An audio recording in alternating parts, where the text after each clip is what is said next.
بسم اللہ الرحمن الرحیم۔ سیدنا ابو ہریرہ رضی اللہ تعالی عنہ فرماتے ہیں کہ نبی اکرم صلی اللہ علیہ وآلہ وسلم نے ارشاد فرمایا، جس نے دن میں 100 مرتبہ لا الہ الا اللہ وحدہ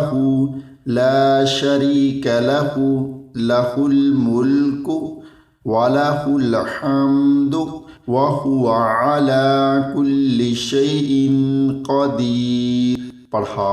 اسے 10 غلام آزاد کرنے کا ثواب ہوگا